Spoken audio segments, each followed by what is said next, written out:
Hey, welcome back, folks. Welcome back to this edition of the Pest Geek Podcast, now the Service Geek Podcast. And I just got back on the weekend from my honeymoon, and nothing really happened. Everything went pretty smooth. You know, couple of customer complaints is normal. Um, yeah, but nobody had any issues that they couldn't resolve.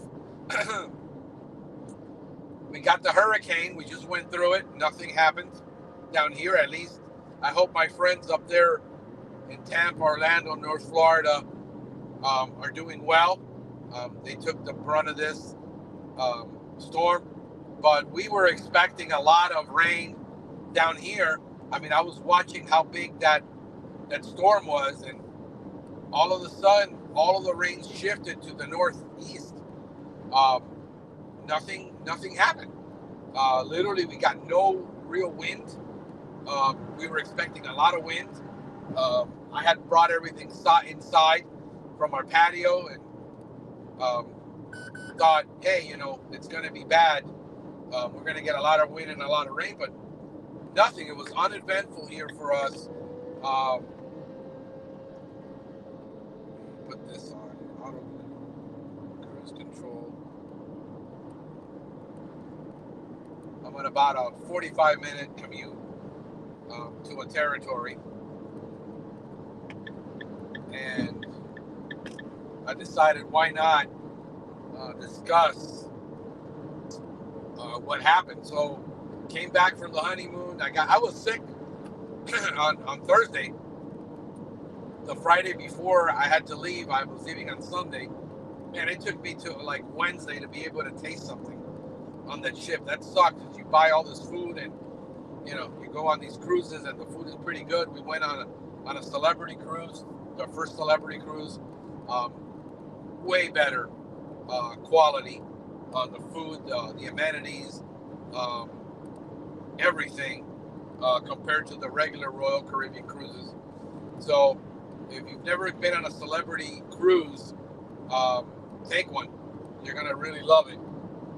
We love cruising. This is probably my fifth cruise. I've always liked cruising better than, when I look at renting a hotel and entertainment and excursions and things. It's more expensive. So we went down to Cozumel. We had to get rerouted because there was a storm, and we were going to go to I think the Cayman Islands. Give me a second. It's my tech calling me. Yeah.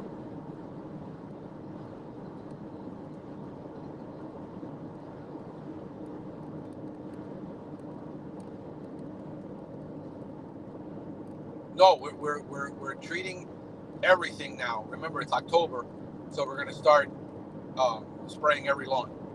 So every lawn, except Eric Fuente, which is a natural 100%, that one doesn't get sprayed with a synthetic, but we need to use it on every lawn right now because we're going to get into the next season. So yeah, every lawn except for his.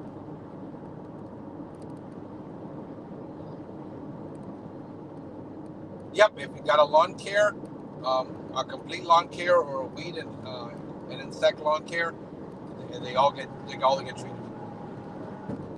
Yeah, all right, bye.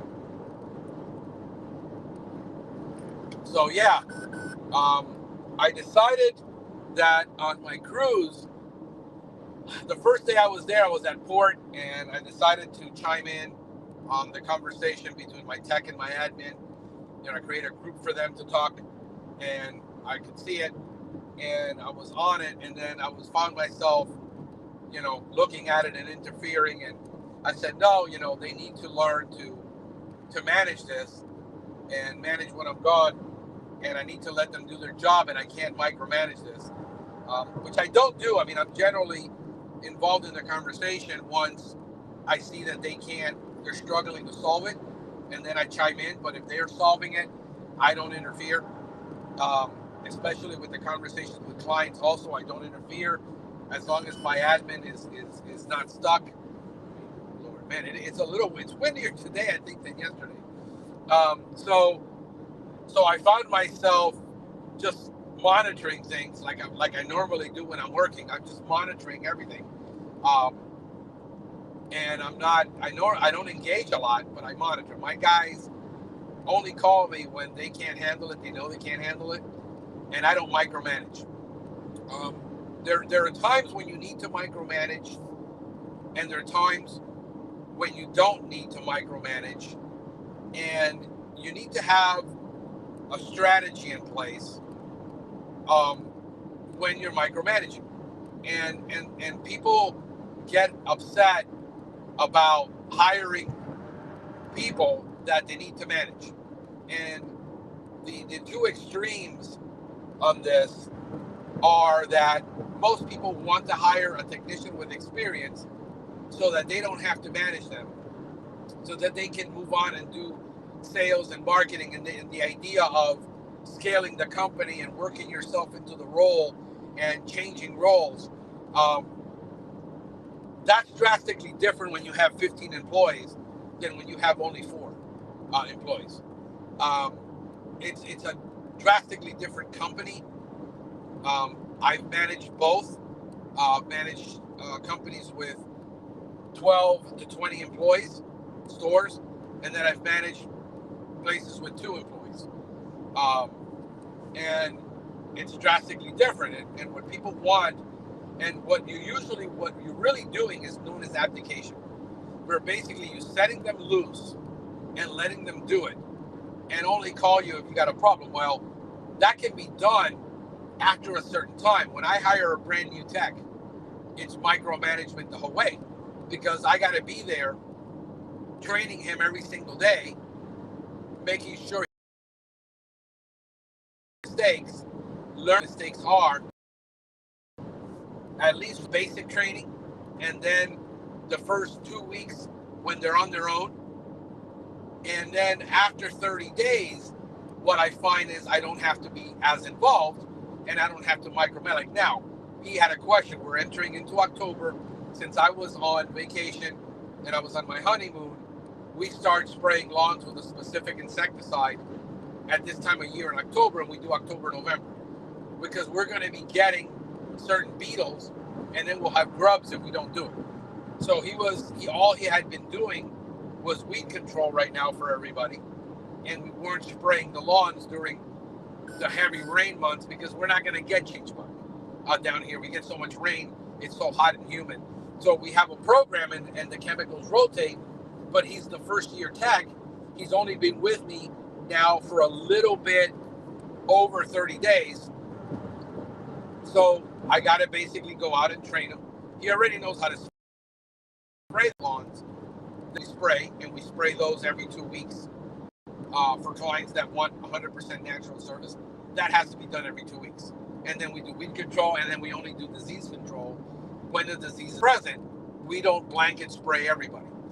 So we're really IPM when it comes to lawns, really holistic, because that's the only way we can get unnecessarily putting a bunch of chemical on people's lawns, because that's what they hire us to do. People don't hire us to do a traditional program where you mix an insecticide, a fungicide, herbicides, a pre-emergent, and fertilizers and surfactants. And when you do lawn, you can mix 7-8 products in a tank. And most people who do GHP gas at mixing more than 2 products, when we're in Illinois mixing at sometimes 5, 6, 7 products all at one time.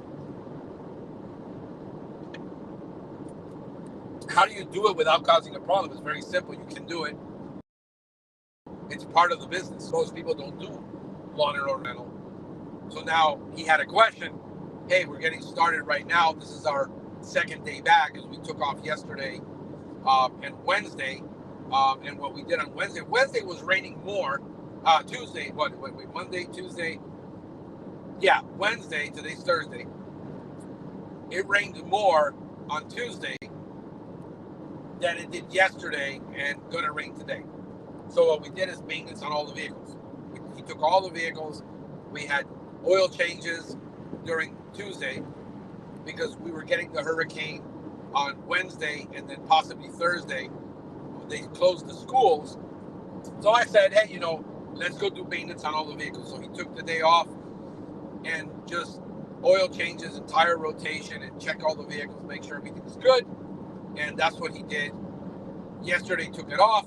I said, take it off, be with your family, do what you need to do to finish preparing. Today we'll call it. If not, we'll return back to work Friday. We were expecting a lot of rain.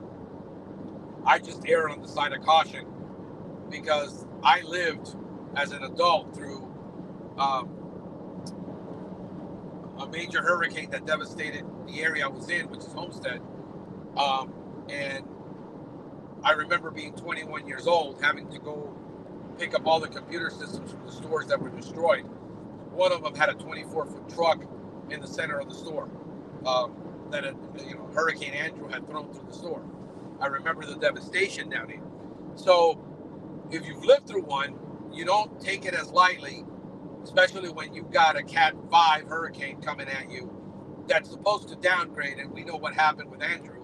It didn't downgrade. It came in as a Category 4 and wiped out Homestead. Literally leveled it to the ground. There's still land of trailer parks that never rebuilt, that I drive by it every day, where you see thousands of lots where the trailer park used to be that got wiped out. So, that was it. So, I had a meeting with my admin before I left. I said, look, I need you to start doing this, and this. Here's how you do the daily billing to bill everybody. The schedule is done. And if there's any emergencies that arise, here's the territories. So she's been getting familiar with the territories. And I said, you can book it on one of these days, depending on the territory. Here's the list of when we service those territories. And sure enough, they handled it. People called, they had callbacks during that week. They got the customer scheduled. They worked it out together. They worked as a team, and it got done. But this is the difference between having two mature, seasoned people, not seasoned techs, but seasoned people who are sharp, who have a lot of work experience. My admin is in her 40s, really sharp person, and my tech is in his 40s. Never did pest control, worked in an office, but had a really responsible job where he was a purchasing agent for a large brands of electronics, and found himself displaced after years of being in that field. So we're dealing with a crew of people that are not millennials.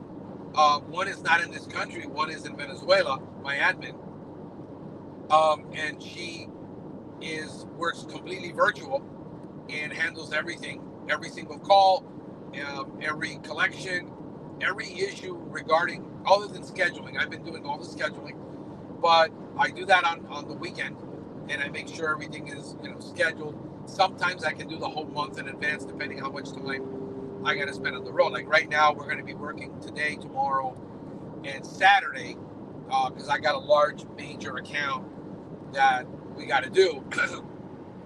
And that major account was supposed to be done at the end of the month, but I was on vacation, so I just pushed it over.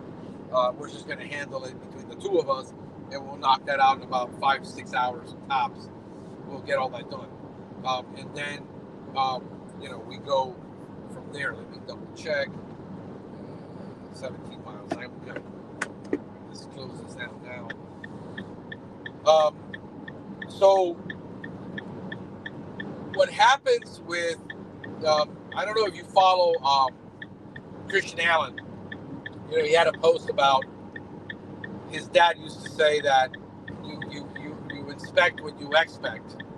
And there's two ways to look at that. You expect what you inspect, and you inspect what you expect. And what you can never get, as long as you're under 5 people, you're going to be the general, you're going to be the owner. Your chances are you're going to be the salesperson.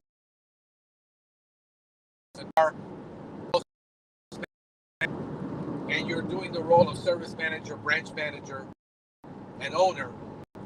and you're not going to get away from that.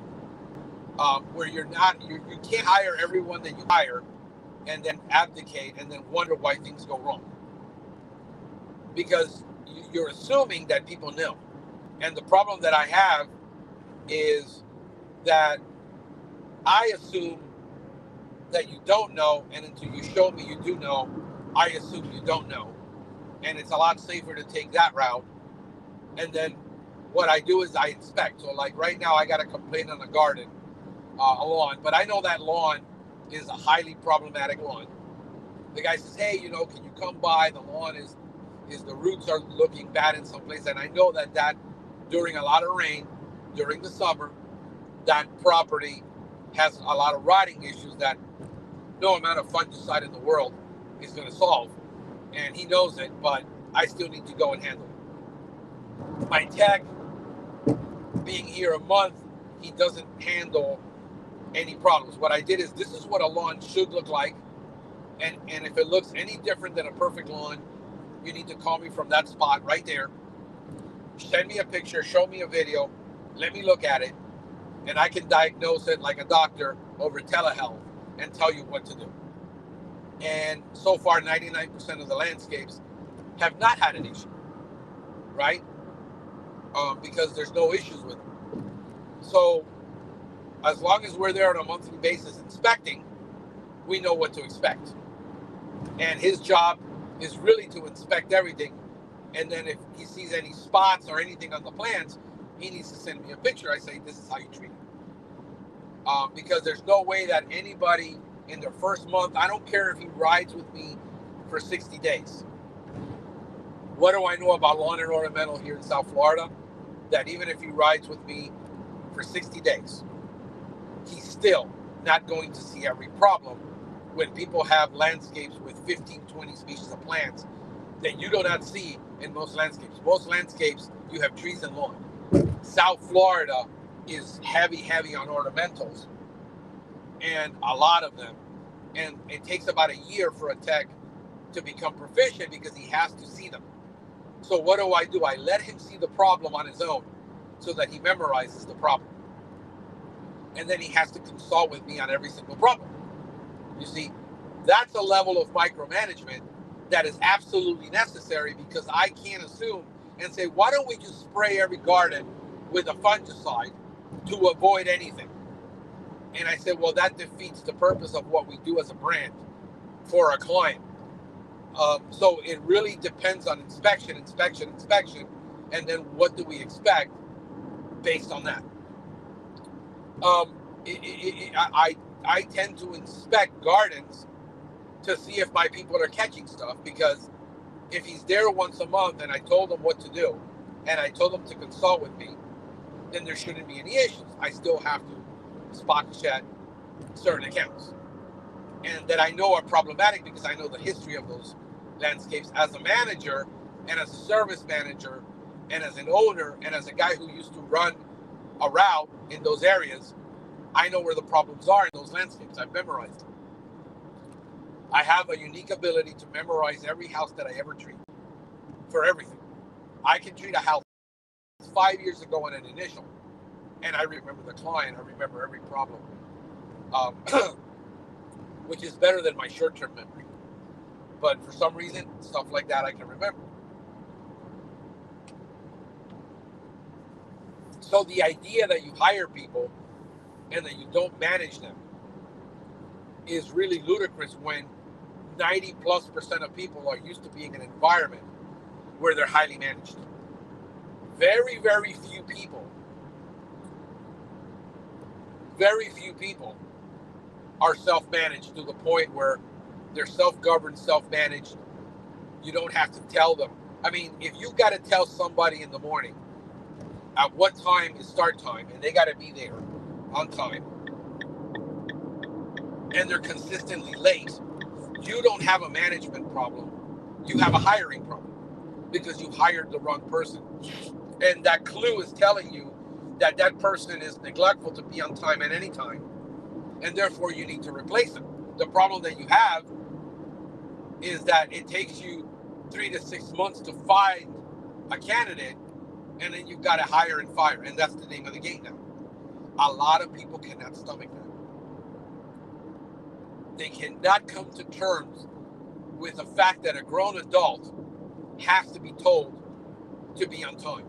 That a grown adult has to be told not to be on their phone while they're working all the time. That a grown adult has to be told not to be constantly be texting when you're in traffic. That a grown adult has to be told, that certain things that you would expect, like, dude, you need to shower. You need to brush your teeth. Believe it or not, these are things that people have to deal with in management. That there's people who have a hygiene problem that they don't recognize. People that cannot keep a car clean, and there's food bags all over the place, and at the end of the day, they can't clean up after themselves. And what you have is, if you've got to tell a grown adult to clean their house, as we walk into the situation all the time, I tell people, look, you're going to lose that battle every single time. As a matter of fact, you lost a customer already. Because if you've got to tell a client that they've got to clean their house and they can't have dirty dishes for 10 days in the sink, you have a problem you're never going to overcome. It is not your job to tell people to clean their house. It's your job to decide, as an owner, as a technician, as a manager, is this a client we want to take on? Because we know that we're never going to solve this problem, and telling the customer and writing it down and covering your ass on a document that, well, we told the client, we told them they had to clean, realizing that is asinine. At what point do you scratch your head and saying, really, folks, if I got to tell a technician constantly that he's late, I already know I've got the wrong person. I already know that I need to find another person. The management issues have to go with training, and there's a great group where Alan Foyer and Maria Sorrentino have, which is called Lead People Manage Stuff. And I went to one of their conferences several months ago, and I thought it was a fantastic. Look them up on the group. If you're looking to grow in your leadership and your management. People who have Alan, who was a service, a technical director, owned the business, has a ton of experience in managing people, have a great onboarding management, that they developed for their company. And they have, I don't know how many technicians, it was a big company. And you got to manage the stuff. And then you got to lead the people. But are your people needing management, or are you people that you're hiring needing leadership? And if the person is constantly have to be kicked in the butt, like a mule to get them going, then you realize you got the wrong person. At one point, you got to wake up and say, I got the wrong person. I hired the wrong person. You got to take ownership of that. I've gone through that. And I just went through that not too long ago, where I realized I gave him 30 days because I made a big investment in that person. He came with management experience, or so he said. Then I realized, I don't know what management experience he came with, but his idea of management and managing a crew and my idea of managing people is two different ideas. And what we realized, that when you're in the landscape industry, you have to deal with very low skilled or unskilled people that have no education. I'm not talking about even a high school degree here in South Florida. You're dealing with illegals. You're dealing with recent arrivals. That's just the nature of the industry down here. And you're highly having to manage these people in order to, because they're not thinkers. And what we want is for people to think like us, act like us, behave like us. When in reality, you're putting out a job description that says only a high school diploma or equivalent needed. No previous experience required. We will train you. What you're having to do is sift okay, through a needle in a haystack, but you got to remove one needle in the haystack at a time to find the needle. That's literally what it feels like. You got to remove one hay at a time to find the needle. And it is our job as owners. And when I talk to people about growing and scaling, people get lucky. You know, I see people with a lot of different strategy. I was just talking to a young man whose family member, and I got to be careful about the data I put out, family member runs a business, but all they hire are family and friends that just recently came from Cuba. That's his hiring strategy. He hires all his family and only his family, and that's it. And you know, they got a good amount of technicians. I have another one that it's still just family that they're doing $600K a year, and it's just him and his kids and wife. Others are hiring other people. They have their wife and themselves as an admin, and then they hire 2 technicians. And it's different. It's different in every situation. It's different every single time, because not every economic area that you're in has the same challenges. Some areas you have an abundance of people to work, therefore you got to do more work sifting through talent. And then in other areas, you basically have no pool to pull from because you're in a really small town, and there's a lot of folk in those small towns, but they don't have, you know, other work, other jobs. It's not like there's the pay is really low in those areas, and you have a whole different set of challenges. 3.2 miles to Orlando. I gotta get off in about 3 miles. So this is gonna be a short video. But for those of you that have joined me as of late, you know, when you got it, and I could have taken 2 attitudes on this. Honey, I can't leave. I can't go on our honeymoon because I have 1 new technician and a new admin, both less than a year working for me. One's been with me for 90 days, the new technician for less than 30. And I could have taken a panic approach and said, I can't leave.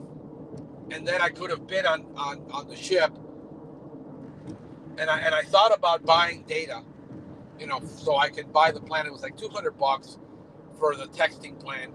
And then I told my wife, I said, look, if I buy the data, my ADHD, my OCD is going to kick in, and I'm going to find myself checking in all the time. And I'm not going to enjoy my time with you. I'm not going to enjoy whatever happens. I mean, if I lose 1 customer, so be it. That means about $2,000 over the next 2 years, $3,000 in lifetime value. If something happens that they can't handle it, she's smart enough to manage the client. She's smart enough, you know, she's a very sharp person that knows how to manage people. And she can manage that situation, diffuse it, and the customer will understand what's happening. And I'll deal with that when I came back. And really, it was mostly issues about pricing special jobs. So what did I do? I took an opportunity. We had a 1-hour meeting on a training course, and I addressed all of the issues that came up and how she solves it the next time. Did we lose anybody? No, because the customer was waiting for us, and she said, you know what? You know, she took care of it, and then she quoted it, and we were done.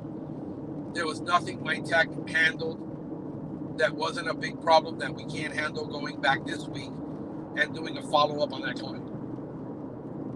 So nothing really happened. A lot of the things that we worry about never even happen. We create a lot of scenarios in our heads because this is our baby. This is like, who's going to marry your baby? Actually, I need to get off at this exit. Who's going to marry your baby? And, I went through that 4 years ago with COVID and during that time and the divorce and my mother's death and having to deal with an enormous amount of chronic fatigue where I had to take an enormous amount of time off and nothing happened then. So I said, if nothing happened then, nothing will happen now. And that was exactly the case. I was able to enjoy my honeymoon. I can't blame it. I mean, like, I was already kind of anxious to get back, and at the same time, I didn't want it to end. I wanted to, continue on this vacation a little bit longer. We're planning a cruise for next year, but we're planning a European cruise for 14 days. And that's kind of what we want to do. We want to go on the European cruise next year. And we really plan it, and I can really strategize for that. But, I mean, yeah, folks, you got to understand the difference between you're going to have to manage and some employees are going to require more management than others.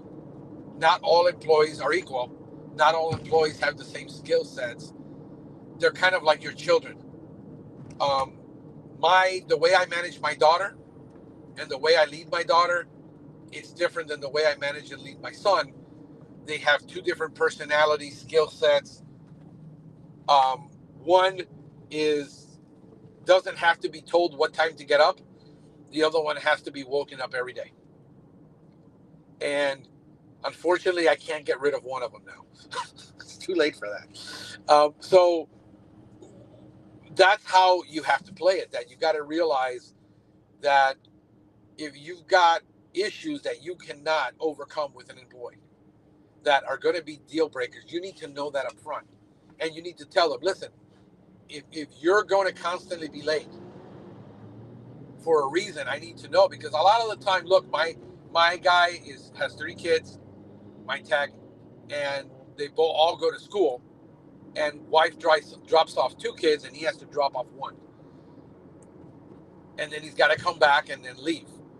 By the time he gets back, he's got a couple of health issues that I understand, that I know about.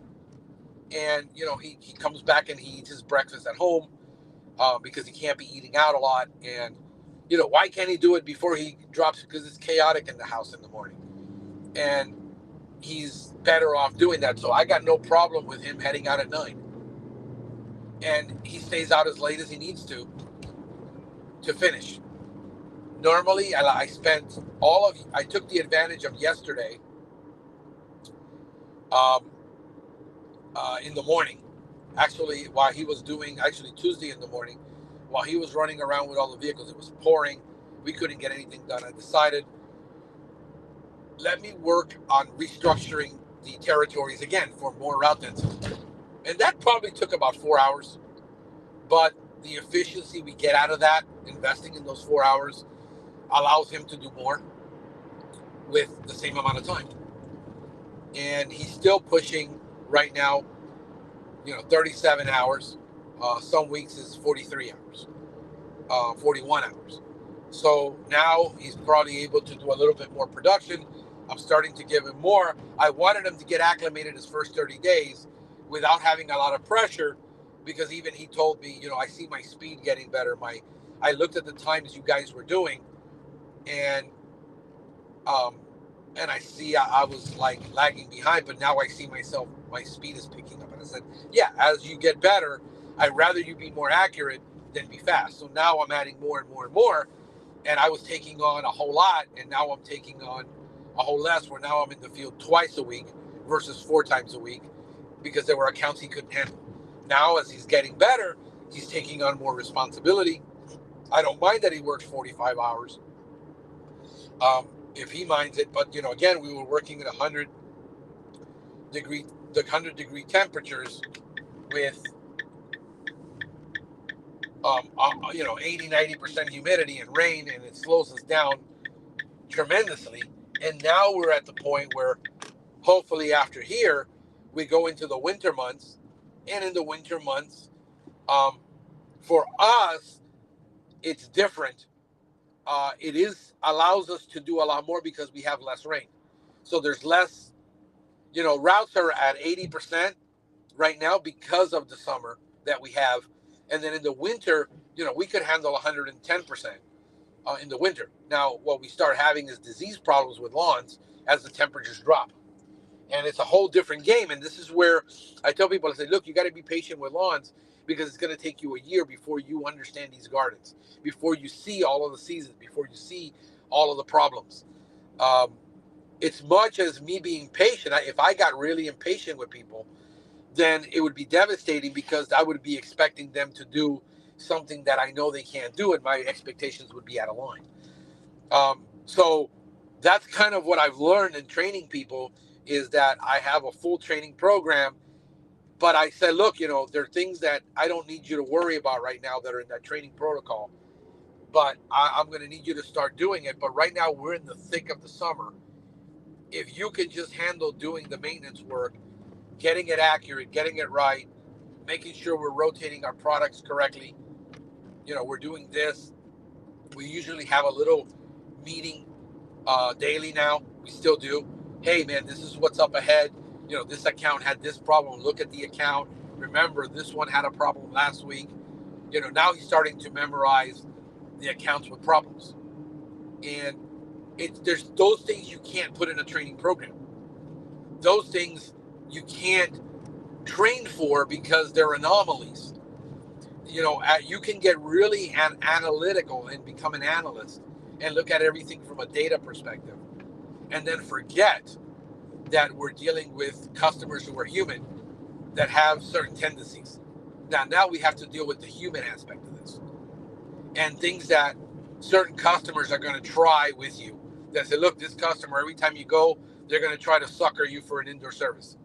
They're going to want you to treat all of this, the lawn, and they try it every single time, even though they know that that's not included, and we're not going to do it.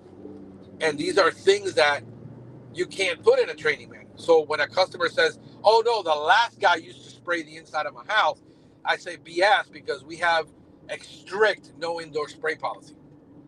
So if the guy did it because he got pressured by the client, you got to know that that's going to cost you your job. I would rather the client be mad at you and that you don't get suckered by the client. Let me see here. We're getting to this house, which is my client now. This is the one I'm going to take a look at and see what's going on that he complained.